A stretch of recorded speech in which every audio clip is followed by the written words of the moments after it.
What Nanotechnology Means to Me, The Effect of Nanotech on Food, by Madison Vettorino. But in order to understand what nanotechnology means to food, you have to understand what nanotechnology is to begin with. Nanotech is the changing of properties of atoms in a piece of matter in order to make it do different things. For example, be waterproof. I thought it would be fascinating to find out how nanotech does and will in the near future affect food, since we can't live without food and we eat every day. More importantly, I was concerned on how nanotechnology in food will affect us and our well-being. Here's what I learned. Since nanotechnology is still considered a pretty new technology, the FDA is still working on ways to regulate the use of nanotech in food products. Just like everything in the world, using nanotechnology in food has its ups and its downs and its negatives and its positives. But it's up to us to weigh the negatives and the positives. The plus of using nanotechnology and food together is that it would make it 10 times more simpler for scientists to comprehend how food components are structured. This would help scientists formulate ways for food to stay on the shelves longer, which would in turn help everyone, especially those who eat a lot of canned food.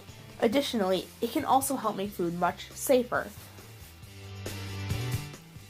Beside that, there have been recent outbreaks of E. coli, which is the bacteria you see in this picture, in foods such as lettuce and spinach and ground beef lately.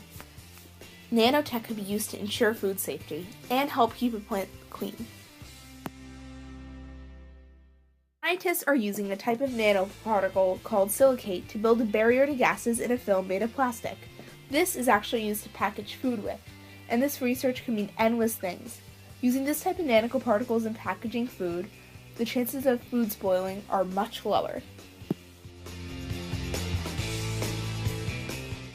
There really are so many positives of using nanotechnology in food. However, some people have been more reluctant to embrace this change simply because they aren't sure of how food particles will behave on such a small nanoscale. They really want to be confident with what they're putting in their mouths as well as their children's, so they're not as open to the idea of nanotech in food.